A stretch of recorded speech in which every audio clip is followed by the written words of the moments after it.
지금 이 순간 내 몸의 경험, 내 마음의 경험이 어떤 것들이 일어나고 있는지 이 순수한 주의를 몸과 마음의 현재의 경험에 그대로 기울여 봅니다.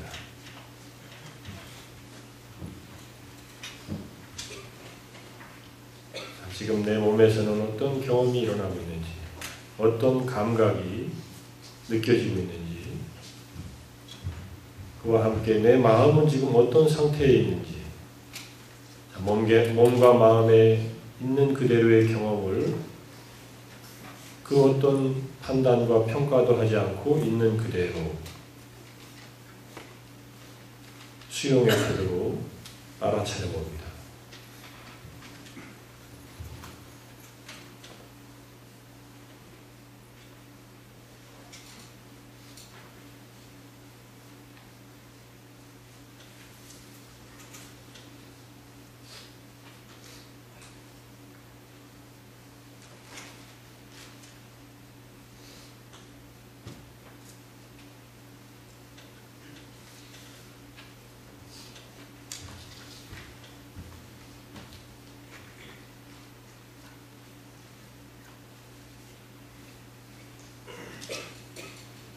내 몸에서 일어나는 경험, 내 마음에서 일어나는 경험을 있는 그대로 알아차린다는 것이 그다지 단순한 일, 간단한 일이 아니라는 것을 여러분들이 연습을 해보면 알 수 있을 것입니다. 하지만 이 순수한 주의를 기울이는 이 작업은 연습을 하면 점점 능숙하게 되고, 지금 이 순간 깨어있는 마음으로 온전하게 내 몸과 마음의 경험을 알아차린다는 것이 어떤 것을 의미하는지 여러분의 경험을 통해서 점점 명료하게 이해가 될 것입니다.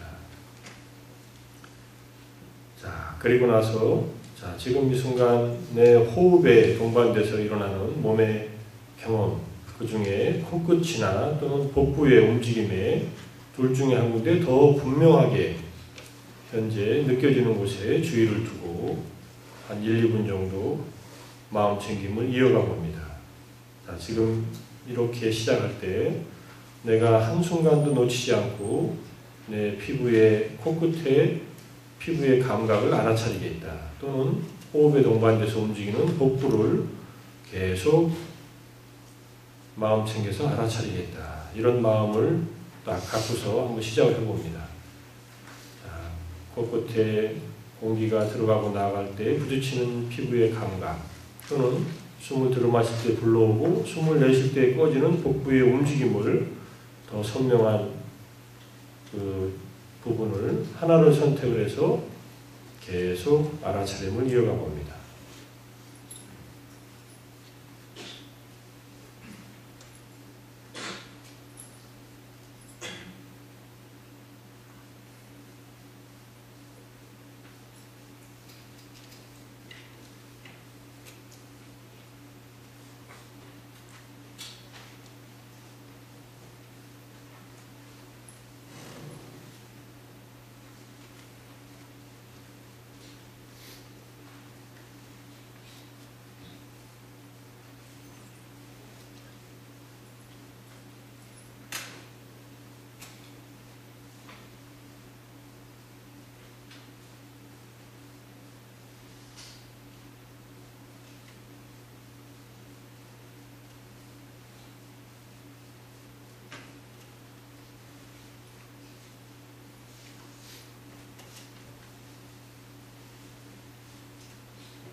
생각으로 마음이 흩어지면은 다시 그 생각을 알아차립니다. 생각이 일어났다는 것을 또 판단하지 말고, 생각이 일어나는구나, 또는 생각을 하고 있었구나 라고 알아차리고 다시 이 마음 챙김의 1차적인 대상인 코끝이나 복부로 주의를 다시 기울여 봅니다. 이 작업은 계속 반복되지만 명상을 잘 한다는 것은 언제든지 지금 일어나고 있는 일을 놓치지 않고 알아차림을 회복하는 것, 이 순간을 단축시키고 이어나가는 것이 우리가 지금 연습하는 명상을 잘하는 그런 태도가 되겠습니다. 자, 호흡에 대해서 코끝이나 복부의 움직임을 알아차렸다면 다시 한번 정수리에서부터 시작해서 위에서 아래로 몸을 훑어내려가면서 몸의 감각을 있는 그대로 알아차려 봅니다. 정수리에서 얼굴 부위, 그리고 상체. 상체는 오른팔, 왼팔, 가슴, 복부, 등, 허리, 그리고 바닥에 닿아 있는 엉덩이 부분, 그리고 오른쪽 허벅지, 무릎, 발, 왼쪽 골반, 허벅지, 무릎, 발. 내 몸을 위에서 아래로 쭉 훑어내려가면서 몸에서 어떤 감각이 느껴지는지 그대로 알아차려 봅니다.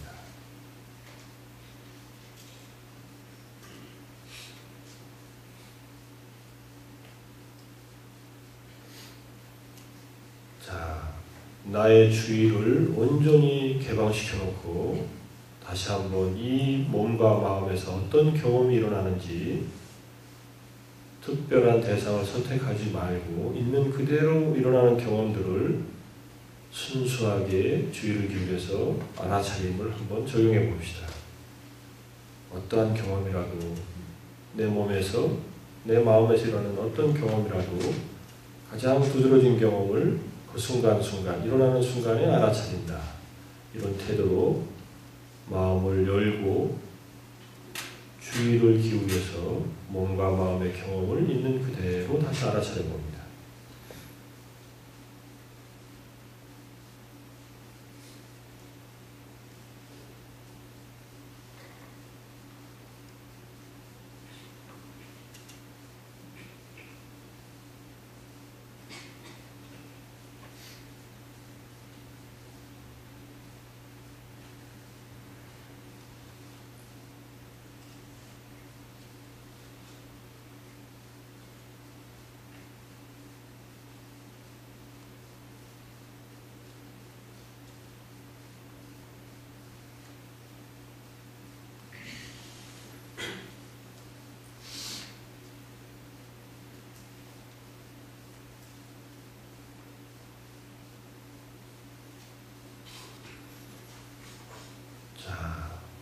마음 챙긴 명상 이 정도 연습하고 잠깐 자연 명상도 연습을 해보겠습니다.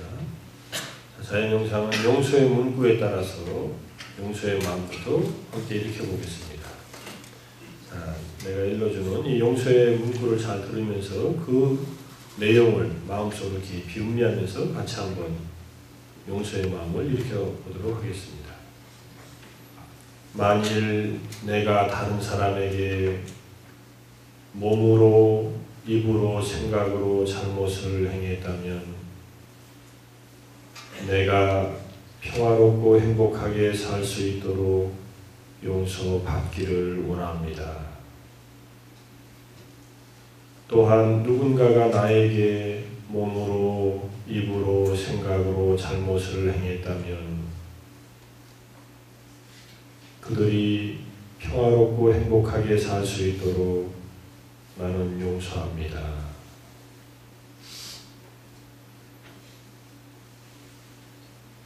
자, 용서의 마음도 여러분들이 명상을 할 때 간단하게라도 계속 일으키면서 연습을 하면은 점점 이 용서하는 마음을 일으키는 것이 여러분 마음을 편안하게 해준다는 것을 점차 깊이 느낄 수 있을 것입니다.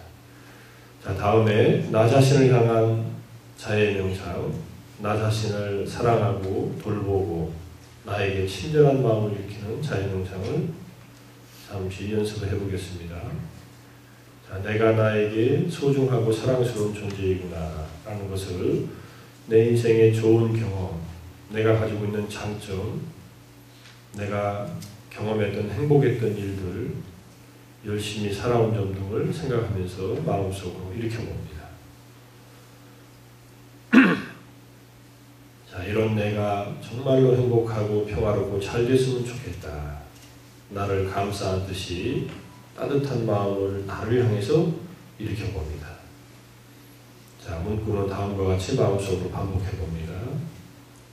내 자신이 행복하고 평화롭기를, 괴로움과 슬픔에서 벗어나기를,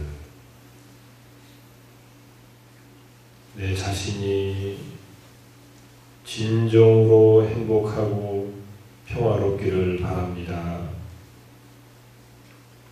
괴로움과 슬픔에서 벗어나기를 바랍니다.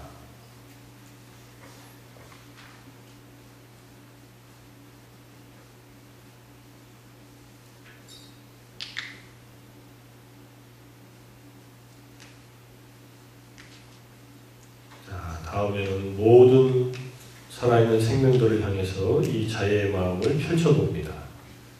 내가 나에게 소중하고 사랑스럽듯이 모든 존재들도 각자에게 소중하고 사랑스러운 존재들이다.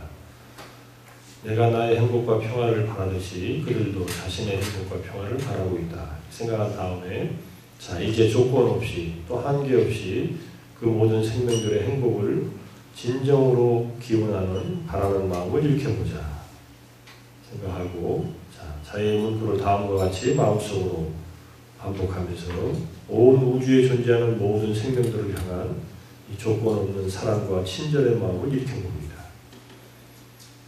모든 존재들이 행복하고 평화롭기를, 괴로움과 슬픔에서 벗어나기를, 모든 존재들이 진정으로 행복하고 평화롭기를 바랍니다. 괴로움과 슬픔에서 벗어나기를 바랍니다.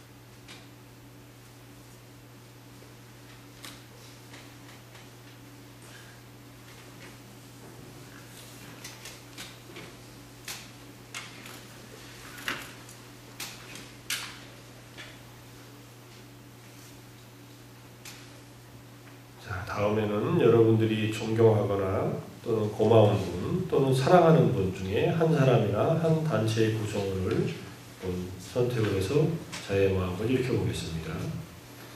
살아있는 사람 가운데 선택을 하시고 자의 명상이 충분히 경험되지 않았으면 이성이라고 생각되는 대상은 배제하고서 해봅니다. 한 사람을 선택할 경우에 고마웠던 분, 존경하는 분 또는 사랑하는 분들, 가족이나 친한 친구나 또는 스승이나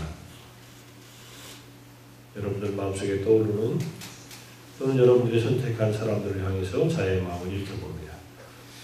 자, 내가 가족을 주어로 해서 문구를 만들어 말씀드릴 테니까 여러분들이 선택한 대상을 향해서 한번 한정된 대상을 향해서 이 조건 없는 사랑의 마음, 친절한 마음을 일으켜보시기 바랍니다.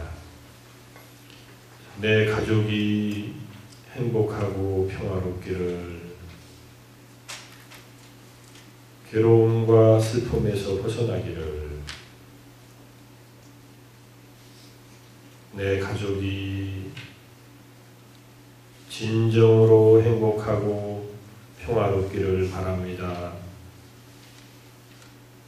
괴로움과 슬픔에서 벗어나기를 바랍니다.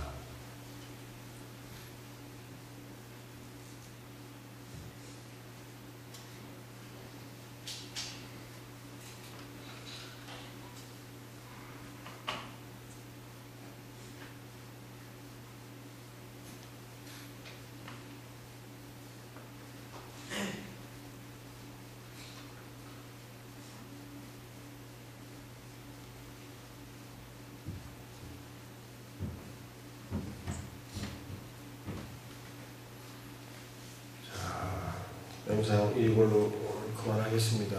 자, 이렇게 들고 수업 시작하겠습니다.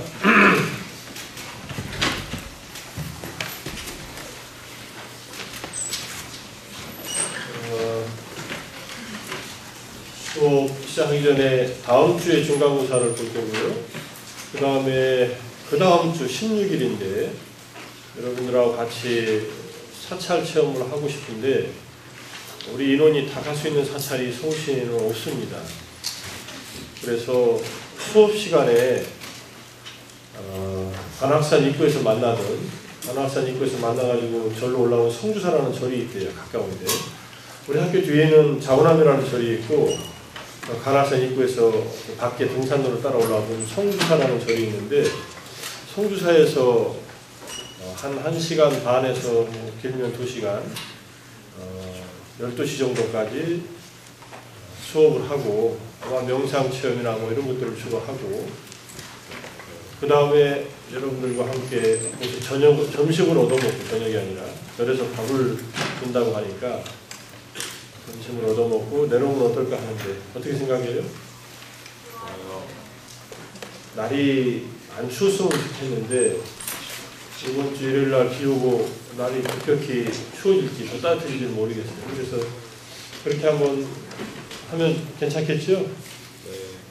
중간고사 다음 주에 잘 보고 다음 주에 나는 이제 학교를 못 나오게 되고 우리 조교가 감독을 하게 될 거예요.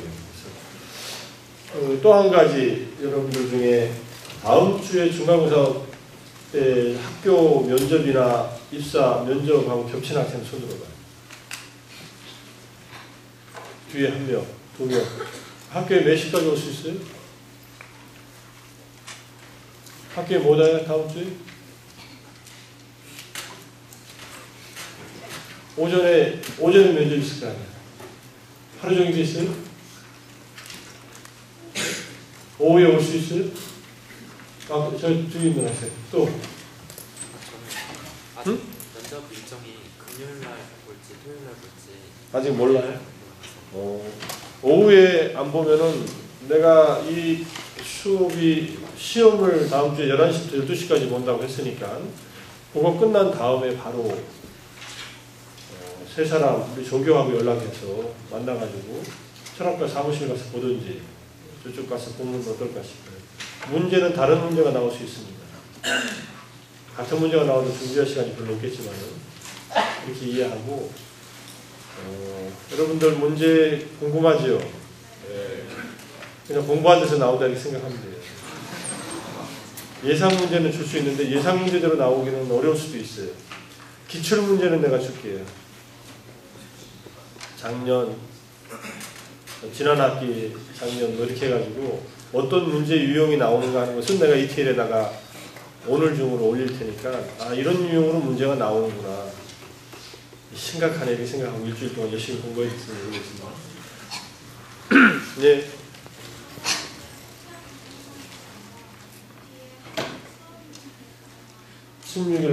좀 크게 얘기해봐요.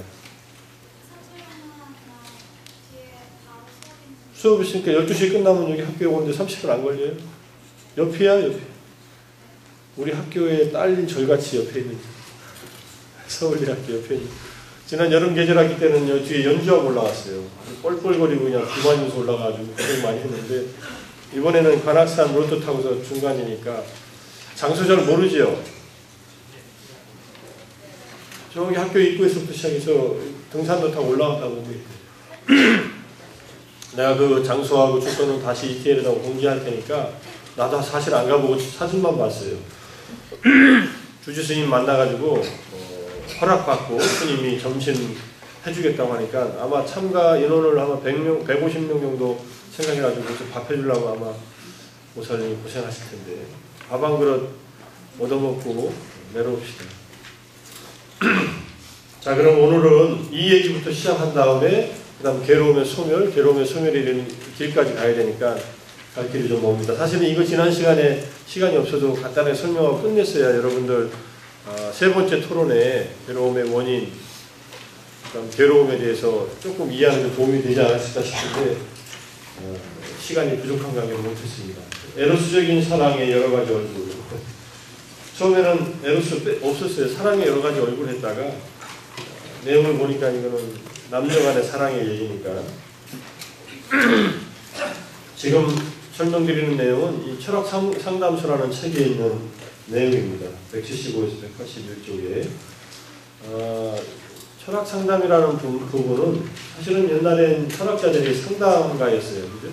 소크라테스나 플라톤이나 아리스토텔레스나 이런 사람들은 서양에서, 그리고 동양에서도 부처님이나 공자나 이런 분들이 괴로워하는 사람들, 인생에 문제가 있는 사람들이 찾아오면은 그 문제를 같이 대화를 통해서 또는 뭔가 가르침을 통해서 풀어주는 역할을 하는데, 지금은 상담하면은 심리학자, 정신과 의사들이 하는 걸로 생각을 합니다. 상담이 치료의 영역으로 들어온 것은 그렇게 오래되지 않습니다. 프로이드라는 사람이 20세기부터 시작해가지고 최초의 심리치료, 정신치료를 시작했고, 그 다음에 최근에 상담은 뭐 미국의 칼 로저스라고 하는 사람이 인본주의 심리학에서 상담에 정말 상담가의 어떤 자질을 갖다가 얘기하면서 상담을 시작해 왔는데, 철학적인 문제는 심리적인 상담으로 해결이 안 된다는 것이 철학 상담하는 사람들의 기본적인 입장입니다. 여러분들 인생 자체가 본래 괴로운데 왜 나는 괴로울까요? 라고 심리 상담하는 사람한테 아무리 가서 얘기해도 그 사람도 괴로운 인생인데 이게 풀어지지 않는다는 거예요. 그래서 실존적인 문제나 우리 인간에게 본래 있는 이 문제들은 철학적인 상담으로 푸는 것이 훨씬 더 효과적이다 라고 해서 철학자들이 실천 철학을 하자 해서 철학 상담을 시작한 것이 이것도 얼마 안 됩니다. 한 20, 30년밖에 안 돼요. 독일에서 시작했고 미국에서도 하고 있고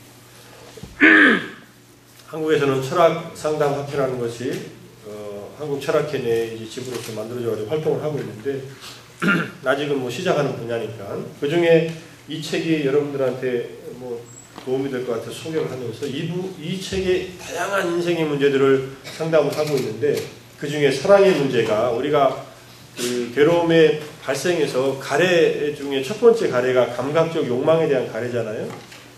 감각적 욕망이라는 것은 아주 간단하게 말하면 인간에겐 성적인 욕망이라고 할 수 있습니다. 성적인 욕망을 포함해서 에로스라는 말도, 앞에 에로스적인이라는 말에 이 에로스라는 말도 단순한 성적인 그 사랑을 말하는 것은 아니에요. 누군가가 사진 찍기를 좋아한다. 그럼 사진 찍는 행위를 이 사람은 에로스적으로 좋아한다. 이렇게 얘기를 하는 거예요. 그래서 뭔가 마음으로 좋아하는 것을 사랑 중에 한 가지를 에로스라고 하지만은 여기서는 특히 남녀 간의 사랑에 대해서 이렇게 구분해가면서 설명을 하고 있습니다. 자, 딕과 제인이라고 하는 뭐 서양 사람이 쓴 책이니까는 서로 사랑을 하고 딕은 제인의 사랑을 받고 제인은 딕의 사랑을 받아서 서로 사랑 관계가 형성되어 있습니다. 이런 식으로. 근데 이 태극 문양으로 표시하면은 우리 태극이라는 것이 본래 음양이잖아요. 태극의 안에 있는 빨갛고 파란색이 빨간 것은 양이고 파란 것은 음이잖아요. 그럼 뭐 음이라고 하는 것은 뭐 아니마의 요소 또는 양이라는 것은 아니무스의 요소라고 뭐 칼 융이 얘기했던 바로 그런 남성성과 여성성이라고 할 수 있습니다. 꼭 남자와 여자를 얘기하는 건 아니라고요. 근데 이 음양으로 일단은 표현을 하고 이거는 흑배우로 되어 있지만은 각각의 음양, 남성과 여성 속에 상대방이 이게 지금 차지하고 있는 상태. 이게 지금 가장 이상적인 사랑의 상태다. 이렇게 얘기를 하는 거예요. 두 명의 관계에서, 남녀 간의 관계에서. 자, 그런데 불균형적인 사랑이 있습니다.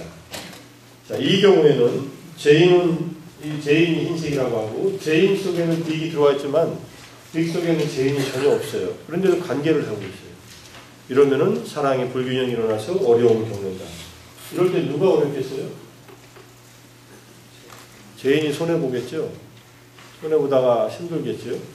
거꾸로 이런 경우도 있어요. 딕 속에 제인은 자리 잡고 있는데 제인 속에 딕은 없어요. 그런데도 제인이 딕을 당분간 만날 수 있고 관계할 수 있죠. 자, 이런 경우에는 제인이 여성이 남성을 사랑하지 않는 경우도 있을 수 있다. 그 다음에 이 경우에는 육체적인 만남은 있지만 마음이 이게 속이고 이게 겉에 이제 신체적인 접촉이라고 하면 신체적인 접촉은 있는데 서로 간에 마음이 없어요. 그래서 서로 이거는 심리적으로 정서적으로 사랑을 하지 않으면서 육체적인 만남 또는 서로 만나가지고 잠시 대화를 나누거나 이런 관계를 한다는 그런 얘기입니다.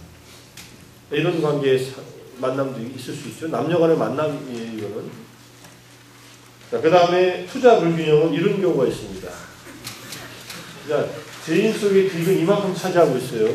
한참 들어와 있는데 딕 속에 죄인은 요만큼이에요. 이게 지금 크기로 보면은 면적으로 보면 한 20분의 1 정도, 10분의 1이라고 해두셨고, 어쨌든 서로 간에 사랑을 투자하는 것이 불균형 상태를 이루는 경우. 한쪽의 사랑은 작고 다른 한쪽의 사랑은 지나치게 큰 경우. 지나치게 커서 문제죠. 이것도 이러면 큰 사람이 일단 이 사람이 힘들고 이쪽에서는 죄인이 힘들고 이쪽에서는 딕이 힘들다가 힘든 사람이 덜 힘든 사람한테 자꾸 짜증내겠죠. 너는 내가 좋아, 지금 일이 좋아 하면서 너는 내가 좋아, 공부가 좋아 이런 식의 얘기를 합니다. 아마 처음에는 이런 관계가 많을 거예요. 남자가 여자를 쫓아다니면서 보고 싶다고 막 그러다 여자한테는 조금 생기다가 나중에 역전돼가지고 이렇게 될 수도 있고 거꾸로 될 수도 있겠죠. 남녀 관계는 뭐 이것도 변화무쌍하니까 관계라는 것은 고정되어 있는 것이 아니니까 어쨌든 사랑의 투자 불균형 상태도 힘들다. 그래서 이런 경우가 하나 있어요. 투자 불균형인데 이건 투자는 균형은 맞는데 너무나 상대방이 내 마음속에 차지하는 비중이 높아져요. 양방 간에. 그래서 남자 속에 여자가 너무 많이 들어와 있고 여성의 마음속에 남자가 너무 많이 차지하고 있어요. 이러면 어떤 경우가 생기냐면은 사랑이 지나친 경우에는 각자가 텅빈 상태에서 상대방의 사랑에 의지해서 살아간다. 이러면 굉장히 서로 같이 있으면서 같이 있고 싶어서 같이 있는데 무기력해진다는 거예요. 근데 처음에 빠지는 로맨틱한 사람들은 이런 경우가 많이 있어요. 상대방하고 같이 있는데 같이 있으면 행복할 것 같아서 같이 있는 시간을 늘려가는데 그냥 서로 간에 무기력해진 상태에 있다. 1+1은 2가 되는 게 아니라 1이 돼버려요. 근데 애석한 것은 그 다음 거예요. 2-1은 1이 아니라 제로가 돼버려요. 그러니까 이 죄인의 마음속에서 죄인이 딕을 빼버리면은 자기도 없어져 버려요. 딕도 마찬가지, 남성도 마찬가지. 이러면 어떻게 돼요? 이 사랑이 깨지면은 위험해집니다. 이 인생에 아무것도 안 남아있는 것 같아서 이렇게 실현하면은 자살을 하거나 상대방에게 해를 끼치거나 이런 경우들이 가능하다는 거죠. 여러분들 아직 이런 경험까지 안 해봤는지 지금 하고 있는지 모르겠지만은 하고 있다면 상당히 심리적으로 어려울 거예요. 같이 있고 싶지만 같이 있어도 이게 뭔가 해결이 안 되는 갈증, 사랑의 갈증이 계속 일어나는 상태라고 할 수 있습니다. 그래서 결국은 처음에 보였던 이 그림이 이상적인 사랑관계의 조화로운 모습이다. 내 마음 안에 상대방도 들어와 있으면서 내 삶을 충실하게 살아가는 이게 말처럼 간단할까요? 앞의 관계처럼 불균형적인 투자도 있을 수 있고 너무 지나친 투자를 해가지고 힘들어질 수 있는 관계를 경험하고 나서 이렇게 될까요? 아니면 처음부터 이렇게 될까요? 그건 사람마다 다르겠죠. 여러분들이 남녀간의 사랑을 하면서 만약에 어떤 경험을 하게 될 때 나는 지금 어떤 상태인가 또 상대방은 어떤가 이걸 서로 간에 많은 대화를 나눠야 되는데 이게 대화라는 것이 잘 어렵습니다. 처음에는 대화가 좀 가능한 듯이 생각하다가 관계가 깊어지면서 대화가 더 단절되는 경우도 많아요. 어제 내가 다시 여러분들한테 오늘 좀 보여주려다가 안 갖고 왔는데 ETL에 올려놨으니까 한번 보세요. 남자의 말, 여자의 말이라고 하는 다큐멘터리 찍은 거 있어요. 본 학생들이 있어요. 6명의 그 부부들 사이에 그 사람들을 통해서 남성과 여성이 어떻게 말을 달리 하는가. 그래도 연애할 때는 괜찮아요. 연애할 때는 이렇게 균형을 잡힌 연애를 하다가 결혼하면은 남자 속의 여자는 조그매지고 여자 속의 남자는 커지는 경우가 많아요. 그래가지고 여성들은 끊임없이 남성과 관계하고 싶어 하는데 남성은 또 관계를 맺을 줄 잘 모르네. 그래가지고 이게 불균형 관계를 유지하면서 서로 티격태격 하다가 이렇게 다시 조화를 맞추면은 그래도 행복한 결혼 생활이 되는데 이 관계는 계속해서 서로 간에 노력해야만 이루어지는 관계다. 이렇게 해가지고 남녀가 만나가지고 사랑에 빠져도 보통 남녀 간의 에로스적인 사랑의 유효기간은 짧으면 6개월, 길면 1년 6개월이래요. 그리고 지나가면은 이런 에로스적인 사랑은 가라앉든지 없어지든지 하는데, 노력한 사람들은 더 지속되고 또 인간적인 사랑으로 더 키워지고 하는데, 서로 노력을 해야 되는 그런 영역이다. 그 여성과 남성이 얘기를 할 때 보니까 여성은 세 사람이 모이면은 서로 세 사람이 다른 얘기를 하고 있대요. 그런데 대화가 되고 있대요. 그러니까 두 딸과 엄마가 셋이 모이면은 각자 얘기를 해요. 자기 얘기를 계속. 근데 얘기가 서로 상대방 얘기도 그렇지. 근데 나는 이래 하면서 자기 얘기를 또 하고. 대화를 이끌어 나가는데, 남성들은 그러면은 대화가 안 된대요. 저 사람이 지금 무슨 소리를 하고 있지? 왜 조금 전에 했던 말하고 갑자기 집안 얘기하다가, 왜 갑자기 애 얘기하다가, 갑자기 학교 얘기하다가, 이렇게 건너뛰는 그 말의 어떤 흐름들을 남자들은 캐치하지 못한답니다. 이게 뇌가 작용할 때 다르게 작용한다고 해요. 남성들은 말을 할 때는 좌뇌 쪽이 주로 90% 이상의 활동을 한다고 해요. 논리적, 합리적 사고를 하는 쪽이. 그러니까 그걸로만 파악하라는 건데, 여성들은 좌뇌가 60%, 70% 작용한다면 우뇌가, 감성을 담당하는 우뇌가 30, 40% 작용하면서 이 두 개의 이 결합이 아주 절묘하게 순간순간 일어난대요. 그러니까 남성과 여성이 서로 다른 패턴으로 뇌를 쓰고 있기 때문에 서로 이해하기 어렵다. 여성들은 보통 동시에 7가지 정도 일을 같이 할 수 있대요. 전화 받으면서, 요리하면서, 애 젖주면서, 그 다음에 또 설거지도 하면서, 남편한테 잔소리도 하면서 이럴 수 있는데, 남자는 그게 잘 안 된다는 거예요. 게임할 때 게임만 해야 되고, TV 볼 때 TV만 봐야 되는데, 옆에서 뭐라고 얘기하면은 소리가 들리지도 않고 그런다는 거예요. 이거는 굉장히 그 두뇌를 쓰는 영역의 차이가 있어서 그럴 수 있다는 것이 요즘에 이제 신경과학의 어떤 연구 성과인데, 그 다큐멘터리를 보면 그런 내용들이 나오니까 잘 이해가 안 간다고 하는 것이 사실은 맞는 얘기일 수 있다. 남성과 여성. 남성과 여성이 서로 이해하려면 서로 상대방이 다른 것을 이해해야 된다. 이런 식으로 간단하게 얘기를 하고, 사랑의 삼각형이라고 이렇게 보여준 것은 잘 안 보이지만은, 스탠버그라는 사람이 심리학으로 본 7가지 사랑의 유형이 있다 합니다. 이거는 곽금주 선생님이 도대체 사랑이라는 책에서 인용하고 있어서 끌어다 놨는데, 사랑은 친밀감과 열정과 결심이라고, 또는 커미트먼트니까 서로 관여하는 거죠. 적극적인 참여를 하는 겁니다. 서로 간에. 이 3가지 요소로 이루어진다. 친밀감은 정서적인 요소고, 서로 연결하고 이해하고 있다는 느낌, 긍정적인 지지를 내용으로 하고, 결심은 인지적인 요소로서 결정을 하고, 사랑에 따른 결심을 하고, 지키겠다는 헌신을 한다. 뭔가 자기가 열심히 작업하는 거죠. 그 다음에 열정이라는 것은 생리적이고 동기적으로서 연애 감정이나 성적 결합의 충동을 느끼는 것이다. 이 3가지가 조화를 이루는 것이 성숙한 사랑이다. 이렇게 얘기합니다. 근데 좋아하고 그 다음에 이 열정만 있으면은 우회적인 사랑을 하게 된다. 근데 이 열정만 있으면, 결심만 있는 사람은 공허한 사랑이 된다. 계속 마음으로 결심만 하고, 그 다음에 이쪽에 친밀감만 있는 사람은 좋아하긴 하는데 좋아하는 것으로 그치고, 도취된 사람은 맨 왼쪽에 열정만 있으면은 도취된 사랑에 빠진다. 이런 얘기예요. 그 다음에 열정과 친밀감이 있으면 낭만적인 사랑을 하게 되고, 열정과 결심이 있으면 약간 얼빠진 사랑을 하게 된다. 그래서 이 3가지가 좋아하고 열정이 있고 서로 굳은 결심으로 서로 참여하는 사랑을 할 때 진정한 성숙한 사랑을 하게 된다. 이 사랑을 이게 잴 수 있나요? 너는 열정이 얼마나 있냐? 너는 나에 대해서 정말 나를 나에 대해서 배려할 그런 결심이 섰냐? 또는 나에 대해서 친밀감이 있냐? 이것을 말로써 하면서 하기는 어려워도 자기 스스로는 확인할 수 있습니다. 사랑이라고 하는 것은 쉬운 감정은 아니다.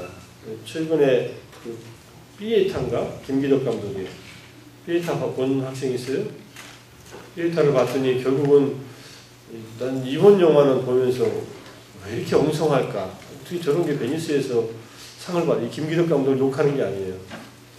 다른 영화들은 좀 잔인한데 이번 영화도 좀 잔인하면서 왜 이렇게 구성이 엉성할까 하는데 엉성한 가운데서 뭔가 보여주려고 했구나. 30살 먹은 그 사채업자의 그 심부름하는 사람이 돈 받으려고 그냥 그 가난한 공장 경영하는 사람들 병신 만들어가면서 보험금 타내고 하는 그런 작업 속에서 처음에 나오는 그 발이 다친 사람이 자살하는데 그 사람 엄마가 나타나가지고 결국은 이 강도라는 그 사람을 죽이는 과정. 죽이는데 자기가 죽이지 않고 자기가 죽으면서 결국은 사랑하는 사람을 잃었다고 하는 고통 속에서 스스로 죽게 만든다는 그런 설정인데 거기서도 결국은 나오는 것이 핵심적인 내용은 사랑을 못 받은 사람이 사람에 대하는 태도의 어떤 문제들, 그 다음에 가까스로 얻었다는 사랑이 결국은 그것이 사라질 때 오는 그 공허감, 물론 그는 부모와 어머니와의 사랑이고 그것을 가지고서 이제 복수하는 그런 장면이 나오는 영화이지만은 사랑이라고 하는 것이 인간을 극도로 부족할 때는 피폐하게 만들고 그것이 있을 때는 행복하게 만들지만은 또 결여될 때 얼마나 우리가 힘들어집니까? 이런 내용들을 좀 보여주는 그런 영화라고 하는 것은 그런 시각으로 만들었다는 것은 보이는데 어쨌든 여러분들이 한번 아직 안 본 학생이 있으면은 좀 잔인한 장면들이 많이 나와도 한번 보면서 사람이 이 사랑이라는 것을 받고 큰다는 것, 또 사랑을 해준다는 것, 또 내가 지금 사랑을 누군가를 한다는 것이 무슨 의미인가 하는 것을 좀 돌아볼 수 있으면은 사랑이라고 하는 것이 우리 인생에서 얼마나 중요하면서도 이게 문제가 될 수 있는가 하는 양면을 다 볼 수 있다고 생각을 합니다. 어쨌든 심리학에서는 어렸을 때 긍정적인 애착관계, 긍정적 애착관계라고 그래요. 특히 아버지보다는 어머니 쪽하고 어머니와의 관계가 그 사람의 어떤 그런 정서적인 그 특질을 결정하는 데 굉장히 큰 요소를 차지한다고 하는데 그것도 쉽게는 안 변하지만은 또 개발하면은 어느 정도는 보충되고 변할 수도 있습니다. 여기서 말하는 사랑의 이런 관계들도 여러분들이 잘 이해를 하면은 내가 부족한 것이 무엇인가 하는 것을 알면은 또 나아질 수도 있으니까 여러분들이 지금부터 또는 지금까지 또는 앞으로 계속해서 이런 사랑 관계를 맺을 때 조금은 더 생각을 하고 조금은 덜 문제에 빠지라고 이렇게 이런 글을 통해서 말씀드렸는데 어떤 느낌을 가졌는지 여러분들 스스로 잘 생각을 해보고 자 여기까지 사랑에 대한 얘기하고 이것이 우리들이 갖고 있는 문제 중에 하나다. 인간으로서 또 강박적 욕망을 가진 존재로서 빠질 수 있는 문제이지만 가장 그래도 의미 있는 성숙한 인간관계 남녀 간의 사랑을 하기 위해서는 이런 관점들도 필요하다는 것을 잠깐 같이 생각을 해봤습니다. 자, 여기까지 하고 한 꼭지 더 하고서 쉬겠습니다. 여기 괴로움의 소멸에 포기한 시부. 지난 시간에 이제 괴로움의 지지난주에 괴로움의 발생, 괴로움의 원인에 대해서 얘기했는데 괴로움의 소멸은 무엇인가에 대한 얘기를 이제 좀 정리를 한 다음에 괴로움의 소멸에 이르는 길에 대해서 얘기를 하겠습니다.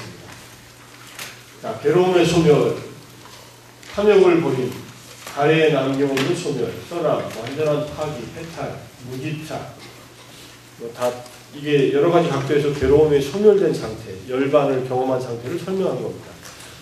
탐욕을 버렸다고 하는 것, 욕심을 버렸다는 것, 우리 욕심이라고 하는 것은 우리가 탐욕이라고 할 때 이 탐욕은 우리를 괴롭게 하는 탐욕이에요. 힘들게 하는 탐욕.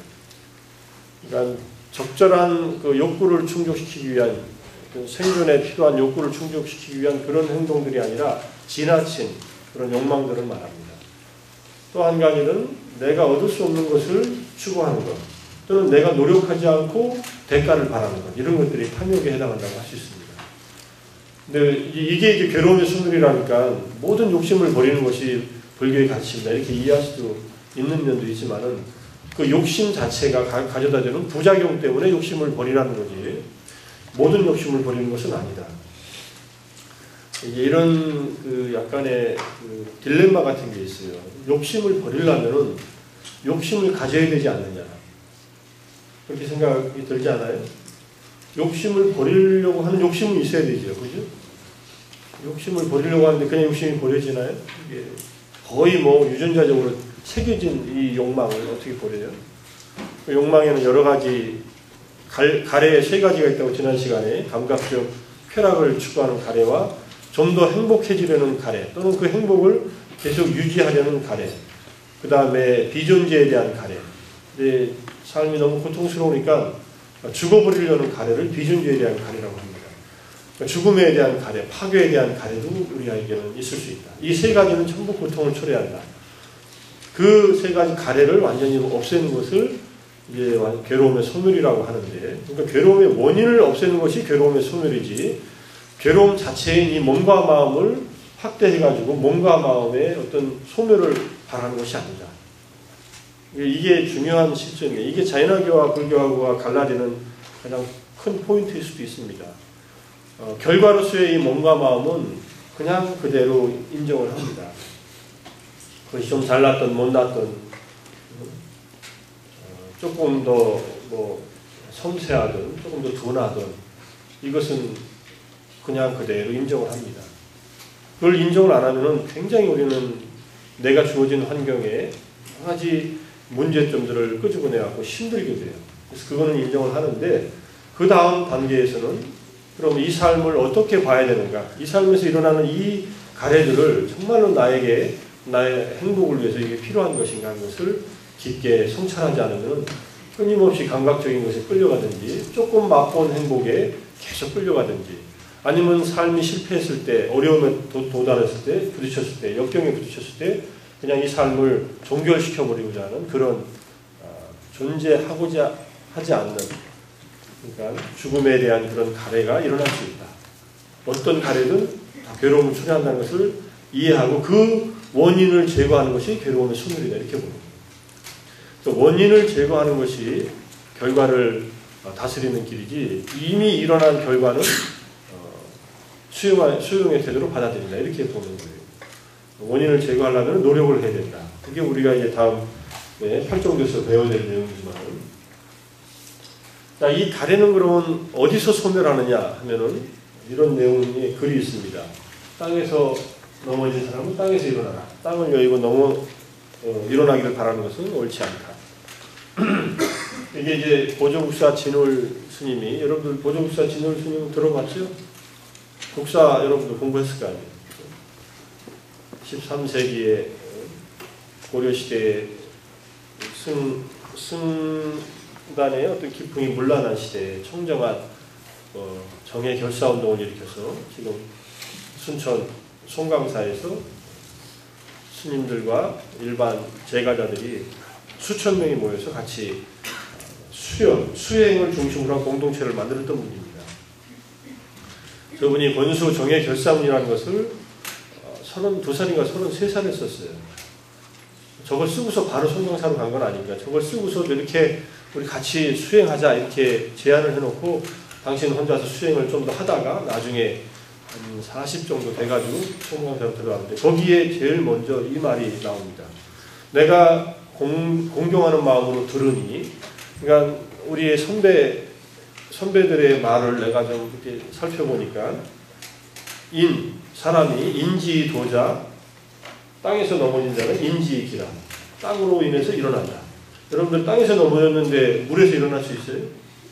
땅에서 넘어졌으면 허공 잡고 일어날 수 있어요? 땅을 짚고 일어나야 된다는 그런 얘기입니다. 그래서 이지국인은 무유시처라 이런 한문 구절을 이통현 장자라고 하는 중국의 제가 불교 수행자였던 이통현이라는 분의 신화음 경론이라는 데서 이걸 인용해 옵니다. 이때 땅이라는 것은 본래 의미는 여기서 이 맥락에서 쓰이는 의미는 우리의 본성을 말해요. 우리의 청정하고 본래 완벽한 본성 그 본성을 몰라서 그 본성에 대한 어떤 확고한 깨달음이 없어서 헤매는 사람은 결국 그 본성의 회복을 통해서 다시 인생의 궁극적인 문제를 해결할 수 있다. 이렇게 보는 그런 입장입니다. 땅은 우리가 떠날 수 없는 그런 토대예요. 근데 그 본성 자체가 파악이 안 된 사람들은 계속 고통받고 헤매고 산다. 이런 얘기인데 그런 맥락에서 말한 그 내용인데 부처와 나중에 이제 대승불교 가서 얘기하겠지만은 마음과 부처와 중생 깨달음을 못한 중생은 차별이 없다라는 말이 화엄경에 나오고 그런 화엄사생의 근거를 두고 우리 중생들은 본래 마음이 부처와 같은 그러한 본성이 있는데 그것을 잊고 또는 깨닫지 못하고 어리석게 괴롭게 살고 있다. 그러니까 그 어리석은 마음을 돌려서 지혜로운 마음으로 바꾸면은 그때 인생의 문제는 해결된다. 이렇게 보는 그런 구조였는데 이게 초기 불교의 맥락에서는 같은 내용으로 어느 정도 얘기할 수 있습니다. 세상에서 즐거운 대상, 즐길 만한 대상이 있는 곳에서 가래는 생겨나고 그곳에서 버려진다. 자, 내 눈으로 보는 대상이 내 마음에 들었어요. 그러면 그 대상과 더 만나고 싶고 더 보고 싶고 가래가 일어났어요. 이성이라도 좋고 대부분 이성이겠죠. 젊은 시절에 더욱더 그렇고 그 가래는 어디서 버려져요? 안 보면 되나요? 더 이쁜 사람 만나면 되나요? 아니면 억지로 마음속에서 막 그 대상에 대해서 막 부정관을 해요. 부정관이라는 것은 그 사람의 이 속에 들어있는 해고를 생각한다든지 여기 여러분 하나씩 다 갖고 다니는 그 다음에 몸을 해체해가지고 여러분들 어디 식당 가고 소 한 마리 판다고 해서 3만 원이라고 하잖아요. 외국 사람들이 그 한국을 막 배운 사람이 소 한 마리 3만 원 한다 그러면 얼마나 좋아하겠어요. 각 부위 조금씩 떼어놓고서는 뭐 1kg도 안 되는 고기를 3만 원에 한다고. 인간의 몸을 다 해체해버리면은 어디에 살아갈 것이 있겠냐. 이런 뜻으로 그 아름답던 사람의 몸을 다 해체해버리면은 이게 욕망에서 벗어날까요? 물론 그것도 방법은 방법인데 욕망이 일어나는 순간을 바로 알아차려봐라. 이런 내용도 됩니다. 그러면은 일어났던 끌어오르는 욕망이 그 알아차림의 힘에 의해서 가라앉을 수 있다. 뭐 그게 정 안 되면 부정관을 하든지 또는 다른 쪽으로 신경을 돌리든지 뭐 진짜 다른 경험을 하든지 이런 방법도 있습니다. 하나의 예가 어떤 얘기가 나오냐면은 부처님 생애할 때 얘기를 안 했는가 본데 부처님께서 그 이복 동생이 있었어요. 이름이 난다예요. 난다라는 동생이 있었는데 왕자였죠. 부처님 출가한 뒤에 왕위를 계승한 왕자였는데 부처님이 깨닫고 나서 3년 후에 고향에 돌아왔을 때 이 난다를 출가시키는 장면이 이런 에피소드가 나옵니다. 실제 있었던 일이에요. 난다가 결혼식을 한다니까 부처님이 궁전에 들어가요. 그리고 결혼식을 하려고 하는 난다와 신부가 있는 자리에서 난다를 데리고 난다를 손을 잡고 게 아니라 난다한테 당신이 갖고 있었던 밥그릇, 바루를 건네주고 나를 따라와라 그래요. 그러니까 난다는 형님이기도 하고 부처님이기도 한 저 위대한 분이 와가지고 그러니까 결혼식장에서 결혼식을 올리기도 전에 그걸 들고서 이제 따라 나오는 거예요. 그래서 절로 데리고 가요, 그냥. 한적하고. 그래서 출가를 시켜요, 강제로. 그리고 앉아서 수행을 하라 그래요. 그럼 수행이 되겠어요? 여러분들 30분 명상하는 것도 힘들어 죽겠는데. 그러니까 앉아서 무슨 생각했겠어요? 자기 신부 생각할 거 아니에요. 결혼식 하려고 하는데. 그래서 앉아가지고 이거 간다고 소리도 못하고 이거 뭐 사회적인 지위가 있고 또 자기 형님이 또 데리고 왔는데 그래서 앉아서 꽁꽁대고 있다가 부처님이 그 마음을 알지요.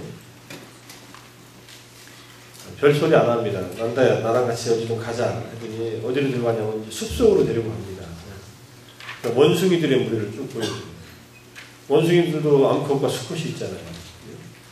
그래서 암컷 중에서 가장 이쁜 암컷을 보라고 해요. 저 원숭이의 암컷이 가장 우리들이 원숭이 얼굴 보면 다 똑같은 것 같지만은 원숭이들이 볼 때도 또 가려볼 거 아니에요. 그 다음에 부처님이 어떤 이제 일을 하냐면은 난다를 데리고 천상으로 올라가요. 이거는 우리들은 못하는 일이지만 그래서 부처님의 신통력으로 천상으로 올라갑니다. 욕계 천상, 인간 위에 세계. 주로 33천 같은 데로 올라가시는데 욕계 천상에는 여신들이 있어요. 우리 말 표현을 하면 선녀들이 있어요. 선녀들을 보여줘요. 천신들, 여성 천녀들을 보여주니까 이제 너무 아름다우니까 정신 나가지고 보고 있다가 다시 데리고 이제 지상으로 다시 와요. 네가 생각할 때 네가 지금 남겨놓고 온 그 신부가 그 이쁘냐 아니면 원숭이가 이쁘냐 아니면 천녀가 이쁘냐 이렇게 하니까 이게 뭐 내 신부를 천녀에게 비교하니까 원숭이만 못한 것 같다고 그러지. 이제 부처님이 어떻게 얘기하냐면 그래 내가 너한테 제안을 하나 할게. 너 열심히 명상하면은 내가 천녀한테 장가 보내줄게. 진짜 장가 보내려고 그랬을까요? 우리가 뭔가를 추구할 때 한꺼번에 이상을 너무 높게 잡으면은 중간에 너무 지친다는 얘기예요. 그러니까 이 사람이 지금 원하는 일이 자기 신부하고 결혼하고 싶어 했던 그 욕망이 있으니까 한 단계 업그레이드 시키고 야 그것보다 더 아름다운 여성이 있잖아. 직접 보여주고 왔으니까 인간의 여성이 아니니까 천녀하고 결혼을 하면은 명상을 열심히 해야 돼요. 명상에 이 내공이 있어야만 천녀하고 결혼할 수 있어요. 그래서 명상을 열심히 합니다. 열심히 하는데 이제 부처님이 이 법문을 둘이서 한 게 아니라 여러 사람 있는 데서 하니까 난다가 갑자기 태도가 바뀌어갖고 이제 앉아가지고 계속 폼 잡고 명상을 해요. 천녀한테 장가가려고. 이게 실제로 있었던 일이니까 지나가는 스님들이 이제 빈정대고 지나가는 그런 사람들 있잖아요. 저 난다가 출가해가지고 천녀하고 결혼을 하고 저렇게 열심히 수행한다고. 그건 네 사정이고 나는 어쨌든 천녀하고 결혼한다고 해서 열심히 명상을 해요. 욕을 얻어가면서. 그러다가 수행이 잘 되기 시작해요. 선정이 잘 되면은 욕계에서 벗어난 마음이 경험됩니다. 이게 색계의 세상의 경험인데 첫 번째 선정이 들고 계속 수행이 향상 되니까 욕계에서 벗어난 선정에 딱 들어가면은 욕망이 마음에서 일어나지도 않고 욕망에 의한 즐거움이 얼마나 거칠은 것인가 하는 것을 이해를 하게 돼요. 그래서 부처님이 나한테 왜 명상을 하라고 그랬는지 이제 알겠구나 라고 이해를 하고 감각적 욕망을 추구하는 천녀와의 결혼을 포기하고 진짜 명상을 제대로 하기 시작합니다. 그래서 아란이 됐다 이런 얘기. 만약 그때 부처님이 이 눈높이에 안 맞추고 난다한테 야 너는 어째 내 동생이 돼가지고 어떻게 출가를 어렵게 시켰는데 그렇게 하고 있냐. 너 또 열심히 해서 내 후계자가 되든지 뭐 후계자가 아니라도 좀 석가족의 체면이라도 세워야 될 거 아니냐. 이렇게 뭐라고 했다면 아마 도망갔을 거예요. 야반 도주였을지도 몰라요. 근데 그런 식으로 사람이 갖고 있는 욕망을 한꺼번에 없앨 수 없다면은 약간씩 요즘 긍정심리학 말로 하면 해피어라고 해서 조금 더 행복하게 지금보다 조금 더 행복하게 그러면 궁극적으로는 여기에 도달하게 돼요. 모든 가래에 남김없는 소멸까지 가게 되는 그런 과정을 겪는데 이건 처음부터 가질 수 있는 그런 목적은 아니다. 근데 불교의 마지막 목적은 여기에 있다는 것을 일단 이해하고 지금 나에게 어울리는 고통의 소멸을 위한 약간 더 행복한 길은 무엇인가 하는 것을 여러분들이나 나라 찾아야 된다. 이런 얘기예요. 그러기 위해서는 가래 가운데서 두 번째 가래, 존재의 가래는 우리한테 필요하다. 와바타나 유에라고 하는 왜냐하면 그 존재의 가래는 우리를 더 향상시킬 수 있는 동기를 부여해줘요. 여러분들이 더 행복하게 살기 위해서 노력하는 것은 잘못된 일이 아니다 이 얘기예요. 그것이 한계는 있지만 난다가 천녀하고 결혼하기 위해서 명상한 것이 잘못이 아니듯이 그런데 열심히 명상하다 보니까 이 정도가 아니라 더 큰 행복의 경험들이 일어나니까 그건 내려놓게 되는 거예요. 내면적으로, 내적으로. 여러분들이 명상이라는 것을 경험을 해서 깊이 있는 안정과 행복과 기쁨을 경험하면은 진정으로 내적인 행복은 밖에 있는 무엇 때문에 일어나는 게 아니구나. 내 마음 안에 있는 이러한 산만한 마음, 그 다음에 욕망의 분노에 휘말리는 이 마음이 가라앉을 때 진정한 안정과 행복이 오는구나는 것을 여러분들이 더 나이 먹기 전에 빠른 시간 안에 경험하는 것이 여러분 인생의 가장 큰 미천이 될 수 있습니다. 여러분 인생을 살아가게 하는. 그럴 때에는 부가적인 부차적인 가치들에 휘말리지 않고 그것들이 나에게 인생에서 왔다 가더라도 또는 충분히 갖고 있던 것을 다 놓치더라도 인생의 자기 나름대로의 행복을 찾는 어떤 그 원칙을 잘 이해하고 갈 수 있을 거예요. 자, 그래서 이 말에 여러분들이 전부 다 이제 학업을 포기하고 이 괴로움의 소멸을 위해서 노력하라는 그런 얘기가 아니라 지금 여러분들의 수준에서 여러분들이 할 수 있는 노력을 충분히 해서 여러분들의 경험할 수 있는 행복은 충분히 쌓아나가라, 이런 얘기를 하는 겁니다. 자, 그래서 이런 우리가 앞에서 괴로움이 발생하는 루트, 이 길이에요.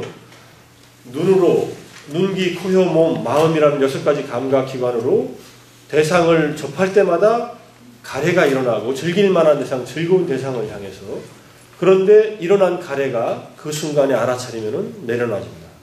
끊임없이. 그래서 가래가 일어나는 순간 알아차려서 내려놔라, 이런 얘기입니다. 가래는 즐길 만한 대상을 향해서 가래가 일어나는 순간 거기서 발생하고 버려지는 것도 그 순간순간에 버려져야 된다. 그런 우화도 있죠. 그 배를 타고 배를 건너다가 바다, 강물 속에 뭘 빠뜨렸어요. 근데 어두운 밤이었는데, 근데 상류에서 빠뜨렸는데 날이 밝았는데 하류에 내려가 있어요. 그러니까 자기가 강에다 뭘 보물을 빠뜨렸다고 하류에 가서 그걸 찾으면 나오겠냐는 소리예요. 다시 상류로 올라가야지. 자기가 문제가 빠진 곳에서 문제 해결점도 찾아낼 수 있어야 된다. 대부분 문제가 있으면요, 그 문제 안에 해결점들도 안고 있습니다. 여러분들이 누구에게 질문을 던질 때는 그 질문에 대한 여러분 나름대로의 해법을 또는 답을 여러분 나름대로 갖고 있어요. 그거를 확인하고 싶든지 다른 해답이 있는지를 찾고 싶어서 질문하는 경우가 많아요. 근데 고민을 안 하면은 질문도 없는 거예요, 사실은. 그래서 여러분들은 인생에서 내가 언제 괴로웠나라는 것을 지난 시간에 토론을 통해서 여러 가지를 같이 나눠보고 생각해 봤다면, 그 괴로움이 일어난 그 순간에 나는 어떤 상태였나, 무엇을 바라고 무엇을 싫어하고 무엇을 몰랐나, 그래서 잘 이해하면은 괴로움이 일어난 순간을 포착하면서 거기에서, 물론 지금은 괴롭지 않다, 과거에는 괴로웠어도 그래도 다시 한번 과거에 괴로웠던 상황을 떠올리면서 그때의 원인을 보면은 그 원인을 내려놓을 수 있는 힘이 생겨서 괴로움의 소멸이 경험될 수 있다, 이런 얘기입니다. 그래서 괴로움의 소멸의 과정은 가래가 소멸하면 집착이 소멸하고, 그러면 존재가 소멸하고, 태어남이 소멸하고, 괴로움이 소멸하는 12연기에서 애, 취, 유, 생, 노사, 우비고뇌가 연결되는 고리가 끊어지게 된다, 이런 얘기입니다. 좀 어려운 말이지만은 어쨌든 탐욕을 버리고 가래를 버리면은 집착하는 마음이 더 이상 생겨나지 않는다. 가래 다음에 집착을 하게 되거든요. 갈망을 하면은 그 대상을 완전히 움켜쥐는 그 말과 행동을 하게 돼요. 그런 심리적인 상태에서. 그래서 가래가 내려가질 때, 그 다음에 그 부정적인 우리의 내적인 괴로움의 이 양산 구조가 끊어진다. 이건 마음 안에서 일어나는 일이라는 그런 얘기입니다. 자, 그래서 가래의 소멸은 연기의 소멸 과정으로, 연기 12연기에서 괴로움의 발생까지 일어나는 그 연기의 소멸 과정으로 연결되는데, 결국은 가래는 언제 일어나냐면 느낌에서부터 일어난다. 이게 이제 가래는 물론 눈, 귀, 코, 혀, 몸에서도 일어나고 대상에서도 일어나고 접촉, 인식, 의식 이런 과정을 다 일어나지만은 구체적으로는 어떤 것을 느낄 때 일어난다는 거예요. 감각할 때. 몸에서 여러분들 교실에 있으니까 좀 춥지요. 추운 것도 몸에서 느껴지는 감각이죠. 추위가 일어나니까 옷을 따뜻하게 입고 오지 않은 학생들은 좀 추워서 힘든 학생들도 있는 것 같아요, 보니까. 그럴 때 추위를 느낄 때 이 몸에서 느껴지는 이 불쾌한 감각이 심리적으로 고통을 가져올 수 있다. 그런데 추위로서만 딱 느끼고 있으면은 그게 좀 불편하더라도 우리가 괴로움까지는 가지 않을 수 있고, 학교에 대해서 왜 이렇게 추운데도 난방도 안 하고 있어라고 하는 이런 그런 불평도 안 일어날 거예요. 난방을 안 했다는 것이 잘했다는 게 아니라, 지금 여기서 그런 불평을 일으켜도 난방이 나오지 않는다면 어떻게 할 거냐, 그런 얘기예요. 다음 시간에 난방 좀 틀어달라고 얘기하면 이제 할 테니까. 어쨌든 느낌이 일어나는 순간, 감각이 일어나는 순간에 싫어하는 마음, 좋아하는 마음으로 가지 않도록 느낌을 제대로 알아차려라, 이런 얘기입니다. 그래서 감각과 느낌을 정확하게 알아차리면은 가래로 가는 구조가 약화되거나 끊어진다. 근데 우리는 많은 경우에는 가래가 이미 일어난 다음에 처리를 해야 되기 때문에 훨씬 더 애써야 되는 부분이 많고 노력해야 되는 부분이 많다는 얘기예요. 그래서 수행이라고 하는 것은 여러분들 그래서 매일 수업 시간 하기 전에 얘기하는 몸에서 일어나는 감각을 관찰하라 이런 얘기를 하잖아요. 마음의 느낌도 관찰하라. 어떤 것이 일어나고 있는지. 그 내용이 바로 여기에 다 있는 거예요. 여러분들의 괴로움을 더 이상 확산시키지 않으려면 감각과 느낌을 있는 그대로 알아차려서 거기에서 일단은 더 이상 평가, 판단하지 않는 그러한 깨어있는 마음을 유지해야 된다. 근데 뭐 그거는 이제 개인적으로 경험할 때는 그렇고 사회적으로 끊임없이 누군가에 의해서 이런 고통을 받고 핍박을 받고 있는데도 이거는 관찰하면 된다. 이렇게 생각하면 안 되는 경우도 있어요. 그럴 때는 정당하게 상대방에 대해서 당신이 그렇게 하는 행동과 말이 나한테 이런 어려움을 주니까는 안 해줬으면 좋겠다라고 얘기할 수 있는 그런 것도 필요하죠. 이거는 내가 경험하고 있는 그런 잘못된 그 관계 속에서 일어나는 고통들을 그냥 다 묵인하고 있으라는 얘기는 아닙니다. 그렇게 이해하지 말고 이거는 그렇지만은 정말 개인적으로 내면에서 일어나는 일들에 대해서는 이러한 처리 방법이 우리를 훨씬 더 편안하게 해줄 수 있다 이런 얘기예요. 그래서 요즘에 이제 심리치료에서 이 불교가 응용될 때 가장 큰 핵심적인 요소는 바로 이 요소예요. 느낌에서 느낌을 수용할 수 있는 힘을 길러줘요. 감각과 느낌은 없앨 수 없습니다. 여러분 우리가 살아있는 동안에는 어떤 감각을 느끼게 되어 있고 심리적으로 감각을 느낀 다음에 반응을 하게 되어 있어요. 근데 이 반응하는 마음이 우리는 어느 정도 조절할 수 있는 힘이 생겨요. 감각 자체나 느낌 자체에 잘 머물러 있으면. 감기가 걸리면은 몸은 힘듭니다. 뭐 열도 나고, 그죠? 몸에 상처가 생기면 통증이 있어요. 근데 그럼 그 통증이 이게 마음 챙김하면 없어지느냐 하면은 없어지지 않아요. 오히려 더 선명하게 아파요. 어떨 때 보면 좀 기분 나쁘게 더 아파요. 그러니까 좌선할 때 무릎이 아프잖아요. 그러니까 관찰하면 무릎이 통증이 사라지는 게 아니라 무릎이 더 생생하게 아파요. 그럼 뭘 하라는 것이냐? 나를 그럼 자학하려고 이게 알아차리는 것이냐? 이렇게 생각하시지만 그게 아니라 통증 자체를 통증인 대로 보라는 얘기예요. 근데 통증을 싫어하는 마음이 일어나면 마음에서 짜증이 나고 이제 심리적인 고통이 동반돼서 일어납니다.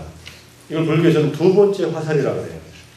첫 번째 화살은 몸에서 일어나는 통증, 심리적인 어떤 어려움들인데 두 번째 화살은 거기에 대한 저항, 억압, 이것 때문에 일어나는 심리적인 고통이다. 그래서 아라한들은 또는 성자들은 첫 번째 화살은 누구나 피할 수 없기 때문에 수용한다. 근데 성자들은 그것을 수용하는 태도로 받아들여서 두 번째 화살, 심리적인 고통, 반응의 고통은 생겨나지 않게 한다. 그런데 범부들, 보통 사람들, 수행이 없고 마음을 조절하지 못하고 사는 사람들은 두 번째 괴로움까지 쭉 만들어내가지고 자기를 못 살게 해주고 그 다음에 타인에게 그 괴로움의 경험의 바탕을 둔 분노를 일으키면서 막 화살을 자기한테도 두 번째 화살을 계속 꽂아대고 남한테도 막 날리는 그런 말과 행동을 하게 된다. 이런 얘기예요. 그래서 감각과 느낌을 철저하게 알아차리고 거기에서 잘 우리가 가래로 넘어가는 구조를 가라앉히면은 괴로움의 소멸로 가는 길이 점점 확보된다는 그런 얘기입니다. 이 말은 그렇게 어렵진 않죠. 하기가 어려워요. 이렇게 여러분들이 진짜 몸에 통증을 느낄 때 어쩔 수 없이 느껴지는 통증일 때 괜히 통증으로서만 받아들일 것인지 마음으로 짜증을 낼 것인지는 그 순간에 깨어있느냐 깨어있지 못하느냐 감각을 있는 그대로 알아차리느냐 또는 알아차리지 못해서 계속 자각하지 못하고 자동적으로 반응하느냐에 따라 달라집니다. 그래서 통증에 대한 태도를 바꿔서 통증 자체로 이해하게 되면 통증은 견딜 만한 것이다 이렇게 얘기해요. 내일 MBS라는 프로그램을 만든 존 카바딘 박사가 와서 조계사에서 특별 강연을 해요. 오늘 아침까지 오기 직전까지 내가 자료집 만들다가 보고 그랬는데 그 학회에 내가 이제 친분을 많은 일을 하고 있으니까 여러분들 비용이 좀 들지만 3만 원 정도 내지만은 아마 와서 한번 들을 만한 가치가 있는 그런 강의일 거예요.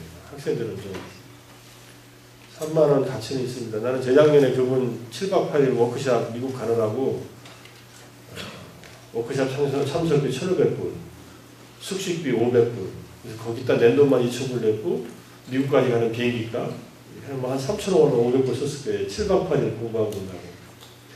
뭐 여러분들은 그럴 필요까지는 없지만은 내일 하는 특별 강연 또는 내일 못 가면은 11월 10일 날 다음 주 토요일 날은 돈 안 내고 하는 강연을 또 한 번 해요.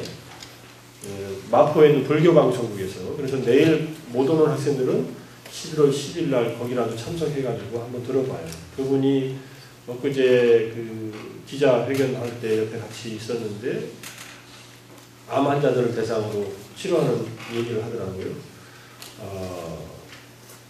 백혈병에 걸려가지고 거의 죽게 생긴 여성 환자를 만났는데 이 명상, MBSR 수련을 통한 명상을 하면서 이 사람이 19년 동안 살아있대요. 그때 바로 죽을 줄 알았대요. 그리고 그분은 MBSR 지도자가 돼가지고 지금은 암 환자들 전문으로 MBS를 하는 그런 프로그램을 진행한답니다. 자기가 암에서, 근데 암이 지금 나은 게 아니에요. 암이 몇 번 또 발병했대요. 재발하고. 이것을 이겨내는 과정에서 어떻게 이겨낼 수 있는 마음이 생기냐면은, 암 환자가 MBS를 하면 치료된다 이렇게 생각하면 안 돼요. 암을 바라보는 시각을 달리한다는 이런 얘기예요. 암에 딱 걸리면 우리는 아이고 이제는 죽었다 이렇게 생각한다는 거예요. 암이 내 인생을 이제 망가뜨리고 있다. 그리고 암이 인생의 전체가 되어버려요. 왜냐하면 생사가 왔다 갔다 하니까. 근데 MBSR 또는 이런 방식으로 마음 챙김을 강화시키는 방식으로 암을 보기 시작하면 암은 내 몸에 있어 일어난 고통의 일부일 뿐이다. 내 삶은 그것보다 훨씬 크다. 그리고 암을 바라보는 시각 자체를 달리하게 된다는 거예요. 암이 그렇다고 그렇게 시각을 달리하면 암이 이제 얘가 날 안 알아주는구나 하고 저절로 사라지나요? 그러진 않아요. 치료도 받고 계속 명상도 하면서 면역 체계가 이 명상의 힘에 의해서 많이 강화되기 시작하면 암세포에 대한 저항력이 강해져서 점점 좋아질 수 있고, 이분은 이제 그렇게 20년 가까이 백혈병을 이겨내면서 살아오고 있는 케이스라고 얘기를 합니다. 미얀마에서 명상할 때 나도 후두암 걸린 분이 간호사가 명상을 통해 가지고 후두암을 진정시키면서 수행하는 걸 본 적이 있어요. 치료를 하면서 같이. 그래서 그때 이 감각에 마음을 제대로 기울일지 않은 그러한 힘이 있다면은 견딜만 합니다, 훨씬. 지난번 내가 지난 여름에 수술했던 얘기 했잖아요. 통증 자체를 즐기는 게 아니라 통증인대로 볼 수 있는 그러한 뭐라고 할까, 명상 또는 수행할 수 있는 기회라고 생각하면은 어느 정도 견딜만 합니다. 여러분들 몸이 불편한 또는 고통이 있는 어떤 병이 있을 때에도, 그런 것을 경험하게 될 때에도 너무 그걸 저항하지 말고 너무 부정하지 말고 일단 받아들여서 그 다음에 치료는 어떻게 하고 이것이 내 삶의 일부라면 받아들이는 태도, 그 다음에 두 번째 화살로서의 심리적인 고통을 겪지 않기 위한 그러한 철저한 깨어있는 마음이 필요하다는 그런 얘기를 여기서 하고 있는 겁니다. 자, 열반에 대해서 이것은 평온이며 뛰어난 것이며 형성작용의 종식이며 모든 존재의 의지처가 파괴된 것입니다. 모든 존재의 의지처라는 것은 우리의 집착입니다. 모든 존재들은, 중생들은 집착에 의존해서 생겨나요. 여러분이나 나나 마찬가지. 그리고 우파디라는 말은 그 집착이라는 말하고 같은 뜻이고, 그 다음에 가래가 소진된 것이고, 집착의 원인인 또 가래가. 무타, 탐욕이 없는 것이고, 소멸이라고 합니다. 이것을 열반이라고 합니다. 이게 괴로움의 끝이다. 열반은 말로 하면은 불어서 그 타던 불이 꺼진 상태, 이런 얘기를 해요. 모든 내면적인 번뇌가 가라앉은, 타오르는 갖가지 번뇌가 완전히 사라진 상태. 그것이 최상의 행복이고 평온이다. 자, 이것들은 탐욕과 성냄과 무지, 탐진치라고 하는 세 가지 근본 해악을 우리가 버릴 때에 정신적 고통과 슬픔을 겪지 않게 되는. 열반은 간단하게 말하는 탐욕과 분노와 무지가 사라진 상태라고 이렇게 얘기를 합니다. 우리를 괴롭게 하는 탐심, 그 다음에 분노의 진심, 그 다음에 치심, 어디서 보면 무지, 치심, 이것들이 우리를 정복할 때마다 우리는 심리적으로 고통을 받고 육체적으로 잘못된 행위를 하고 말로 또 남에게 상처 주는 말을 하면서 자기 안에 괴로움에 뿌리를 심는다 이런 얘기예요. 그래서 이 세 가지를 완전히 끊어서 없애버릴 때 지금 여기에서 여러분이나 나나 지금 이 순간 만약에 탐진치의 뿌리를 완전히 뽑아낼 수 있는 지혜가 있다면 이 순간에 이 삶에서 완전한 열반을 경험할 수 있다. 이건 어디를 가서 경험하는 게 아니에요. 어느 때에 경험하는 게 아니라 지금 이 순간 여기에서도 경험될 수 있다. 올바르게 탐욕, 분노, 무지를 끊어낼 수 있을 때. 이게 불교의 궁극적인 지향점입니다. 열반의 경지는 이렇게 설명돼요. 땅도 물도 불도 바람도 없는 것. 지수화풍. 우리가 경험하는 물질 세계가 아니라는 거예요. 공무변처, 식무변처, 무소유처, 비상비비상처. 이건 뭔 소리냐. 허공이 무한히 확장되는 심리적인 집중의 상태. 그다음에 의식이 무한히 확장되는 그러한 심리적인 상태. 아무것도 없다라고 하는 것처럼 느껴지는 심리적인 상태를 말해요. 이거는 무색계의 선정을 말합니다. 그 다음에 비상비비상처, 우리 인식이 없는 것도 인식이 없는 것도 아닌 그런 미세한 인식만 남아있는 그러한 선정의 경험들을 말합니다. 이거는 우리가 보통 이걸 경험하기는 쉽진 않은데 일단 불교 선정을 수행하다 보면 여기까지 올라간다는 그런 얘기예요. 순수한 정신세계도 부정하고 이 세상도 아니고 저 세상도 아니다. 열반은 죽어서 가는 게 아니라는 것이지. 죽어서 도달하는 것이 아니다. 해도 달도 없다. 적어도 이 태양계는 아니다. 오는 것도 가는 것도 머무는 것도 아니고 태어나는 것도 죽는 것도 아니다. 우리가 생각할 수 있는 것들은 다 아니라는 거지. 열반은 죽어서 가는 것이다. 열반의 세계는 그렇게 생각하면 잘못됐다는 얘기고 달을 믿고 설 것도 없고 나아갈 것도 없고 대상도 가지고 있지 않다. 대상을 가지고 있지 않다는 말이 굉장히 중요한 말입니다. 우리의 의식은 늘 대상 지향성을 갖고 있어요. 여러분들의 마음은 뭔가를 향해 있습니다. 그것은 브렌타노가 지향성이라는 말로 우리 마음의 정신의 본성을 얘기했던 것과 같은 의미예요. 여러분들 마음은 늘 뭔가를 향해 있어요. 지금 이 수업에 집중하지 못한다면 다른 곳을 향해 있어요. 다른 곳에 빠져있든지 향해 있어요. 그런 것들이 더 이상 존재하지 않는 심리 상태에서 이 열반이 경험되는 거죠. 열반은 어디 있다 오는 게 아니에요, 사실은. 이렇게 보면. 열반은 어디 있는 것이 아니에요. 어느 장소에 있는 것이 아니고, 어느 공간에 있는 것이 아니고, 어느 다른 세계에 있는 것도 아니고. 그렇다고 지금 경험하지 못한 여기에 있는 것도 아니에요. 지금은 없죠. 근데 이 모든 내적인 경험들이 정화될 때, 그때의 쓰레기 더미 속에서 한 송이 연꽃이나 장미가 피어오듯이 열반이 경험된다. 이렇게 얘기해요. 여러분들의 열반 경험은 여러분들의 내적인 경험의 정화와 함께 드러난다. 다행이죠. 어디 가서 딴 데 가서 안 구해도 되니까. 열반 사러 어디 다닐 필요 없어요. 열반을 얻으려고 여기저기 가봐도 나름대로의 방법들은 배울 수 있어도 결국은 내 마음 안에 사는 작업 속에서 이루어집니다.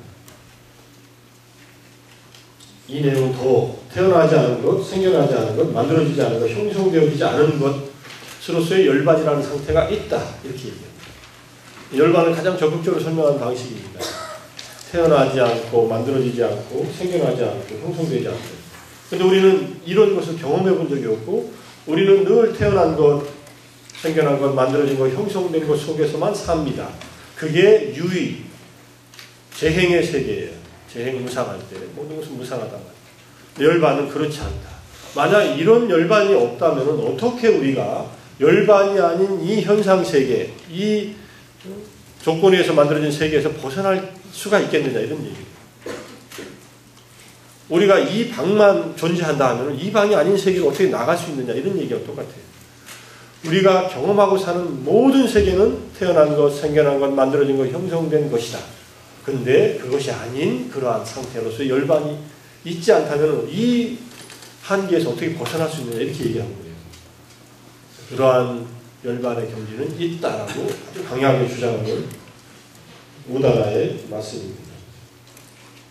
우리 일상적인 경험은 아니지만은 일상적인 경험이 다 가라앉을 때, 더 이상 생겨나지 않는 그러한 지혜의 힘이 완전하게 갖춰졌을 때 열반은 저절로 드러난다.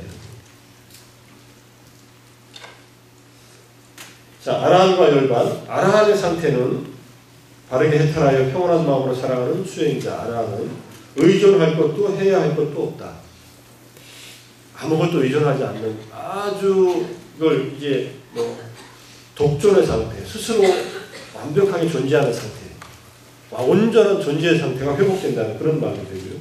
이런 사람은 감각적으로 경험한 것, 보고 듣고 생각한 것, 그 어떤 것에 의해서도 바람직한 것, 바람직하지 않은 것에 의해서도 마음이 흔들리지 않는다. 누가 나를 칭찬하더라도 들뜨지 않고 누가 나를 비난하더라도 낙담하지 않는다. 이런 사람은 동요되지 않는다. 마음은 굳게 서 있고 완전한 해탈을 보았기 때문이다. 마음 자체가 부동, 동요되지 않는 그런 상태를 경험한다. 이런 얘기입니다. 그래서 탐진치 세 가지의 근본 본대로 완전히 끊어버린 사람이 아라한이고, 이 세상에 어느 곳에도 바라는 것이 없고, 그렇지만은 어떤 사람이라도 자기에게 도움을 청하는 사람은 기꺼이 도와줄 수 있는 그런 마음을 가진 사람. 그래서 아라한들은 해야 할 것이 없다고 해서 빈둥빈둥 놀고 살지 않습니다. 아라한들은 부처님도 그랬듯이 60명의 제자들이 아라한이 되실 때 전도 선언을 했듯이 세상 사람들, 많은 사람들을 위해서 그들을 위한 연민의 마음으로 천신과 인간의 세계에서 그들을 이러한 행복의 경지로 가기 위해서 끊임없이 도와주는 그런 활동들을 합니다. 그런데 그 도와주는 행동이 흔적을 남기지 않아요.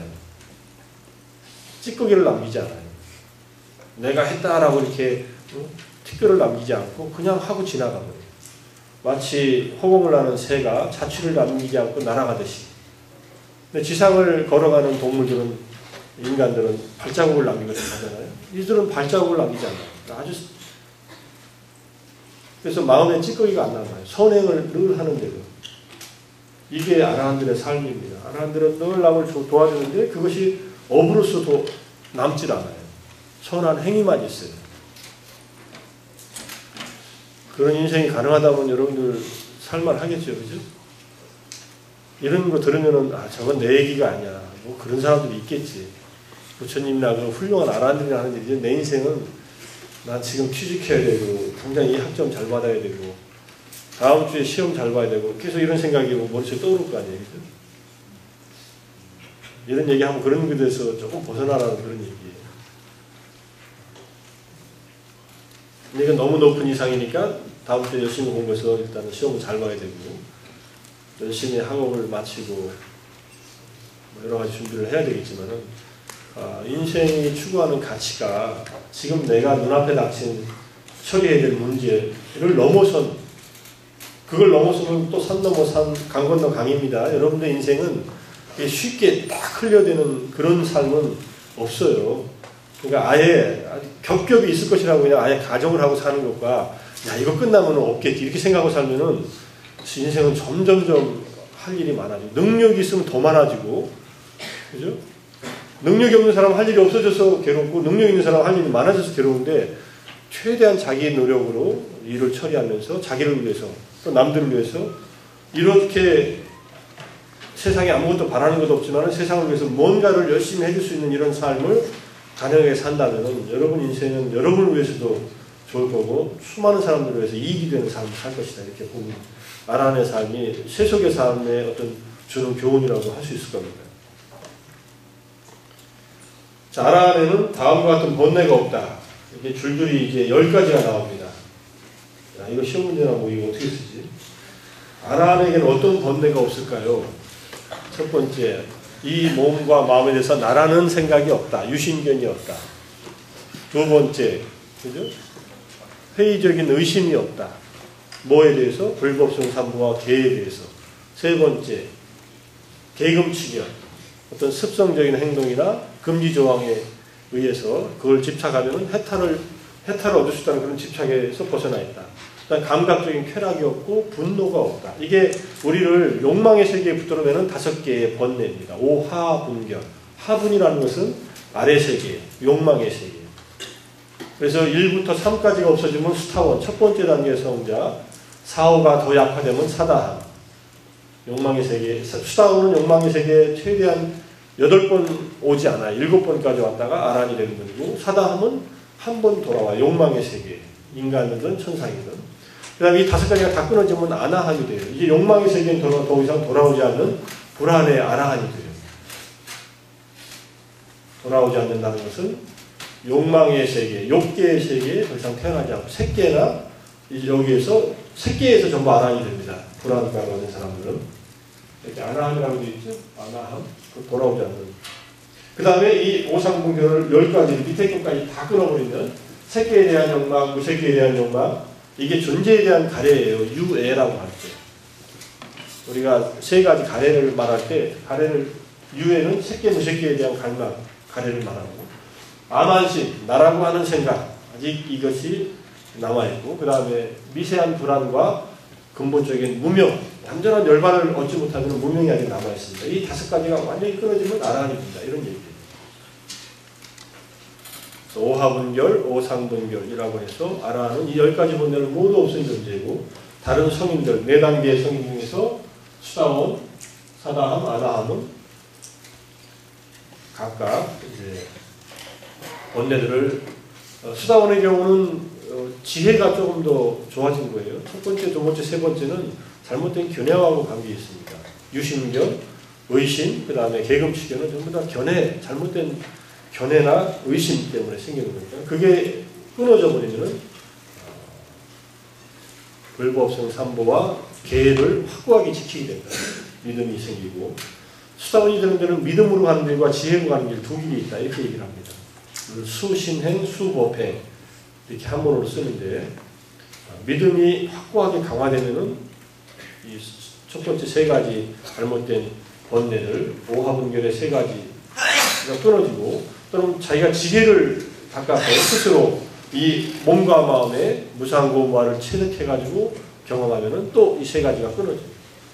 그래서 믿음이 강한 사람의 측면과 지혜가 강한 사람, 이 2가지의 길이 수타원으로 가는 길이고, 수타원이 된 다음에도 그 다음에는 이제 선정 체험과 지혜의 성숙도에 따라서 점점점 사다함, 아나함, 거쳐서 아라함 관계로 가게 됩니다. 수다원이 된다면은 아무리 늦어도 7생 안에는 아라한이 된다. 이런 얘기예요. 그래서 바로 이 생에서 수다원 정도의 깨달음이라도 얻으면은 삶이 굉장히 안정되고 편안해질 수 있습니다. 1988년에 돌아가신 인도의 할머니가 한 분 있었는데, 아루아라고 하는 이름인데, 그분 별명이 디파마예요. 우리말로 하면 디파 엄마라는 뜻이에요. 디파라는 딸이 있었는데, 하나가. 이분이 40대 중반에 고혈압, 심장병으로 거의 의사가 당신은 언제 죽어도 이상하지 않을 정도로 심각하다. 고혈압과 심장병이.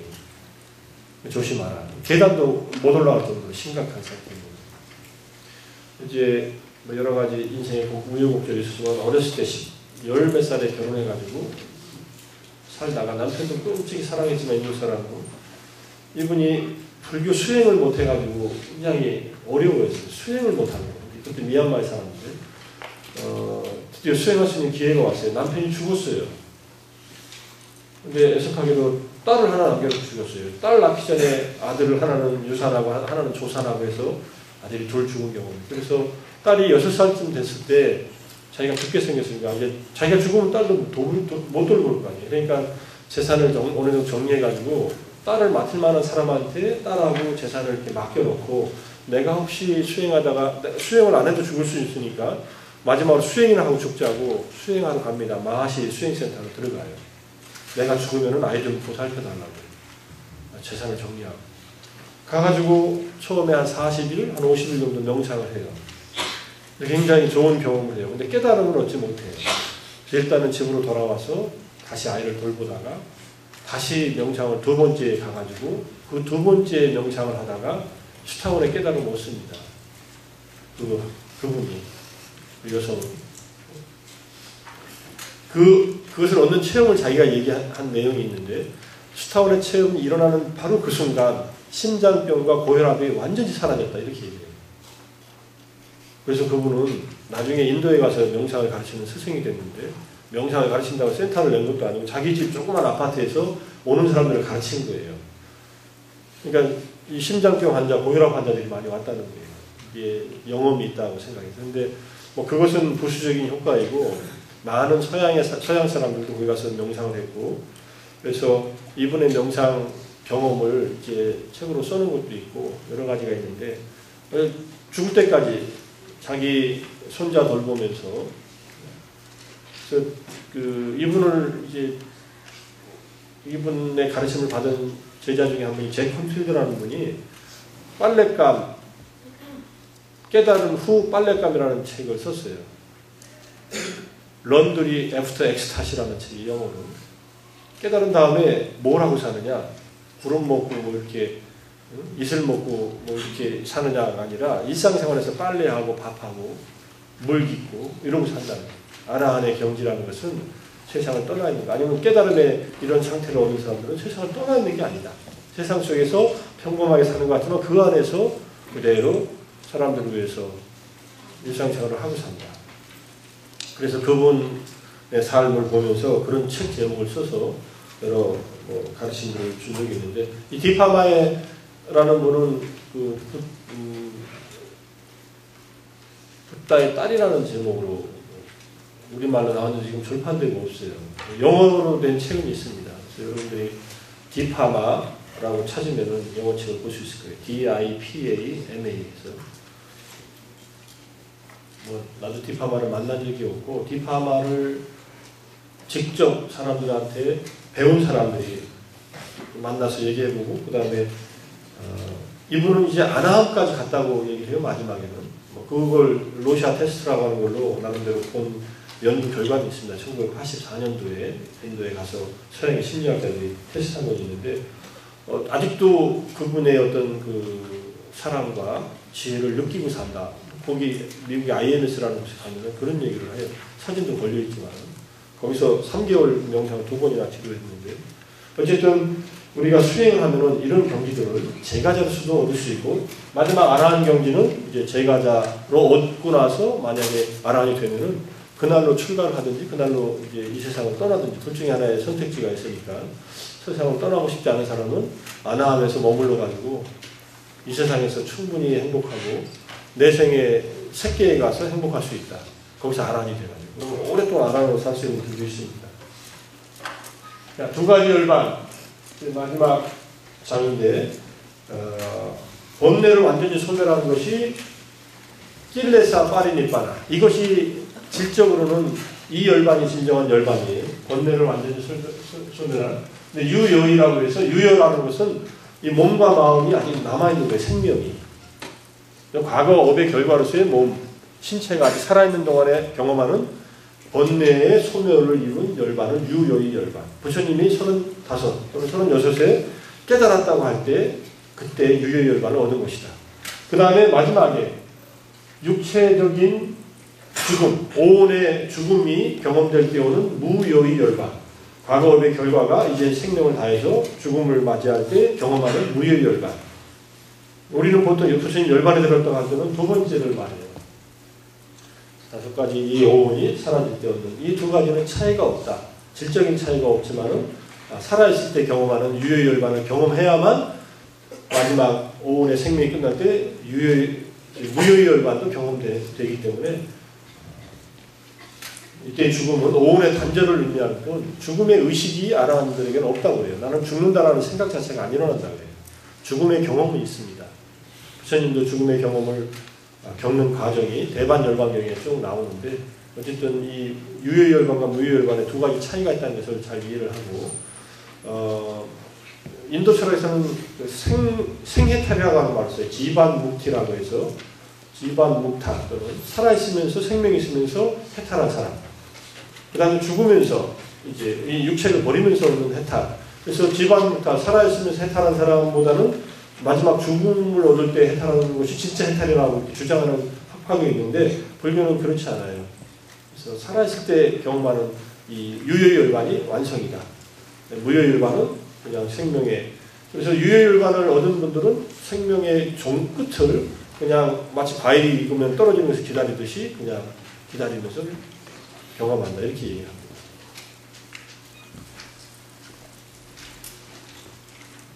자, 그래서 육체적인 그 죽음은 그냥 자연스럽게 맞이할 뿐이지 그걸 촉진시키지 않고 더 오래 살려고 하지 않는다. 아라한들의 경우. 그래서 안락사라고 하는 경우를 불교에서는 인정하지 않는 그런 얘기를 합니다. 근데 아라한이 스스로 자기 자살을 한 케이스가 한 케이스, 아라한이 되기 전에 자살한 케이스가 두 케이스가 있어요. 초기 경전에. 이건 전부 다 부처님이 용인을 해줘요. 아라한이 그 비존재에 대한 가래 때문에 자살한 게 아니라 아라한이기 때문에 더 이상 욕망, 갈망이 없는데 자살한 케이스가 독특한 케이스가 있습니다. 그래서 불교는 자살은 살인이다라고 하는 입장이지만 이 아라한들은 살인을 하는 그런 마음이 없어요. 생명이 끊는 경우가 있었다. 이런 얘기를 해요. 어떤 스님은 수행이 너무 기복이 심하니까는 약간 수행에 조울증 같은 게 있어서 조증 상태에서 자살을 시도했는데 죽기 전에 한 1분도 안 되겠죠. 경동맥을 여기 목에 경동맥을 끊으면 어떻게 돼요, 여러분들? 사무라이 영화에 보면 피가 확 솟구치나요? 아직 그런 못 봤지만 엄청나게 피가 흐르겠죠, 그죠?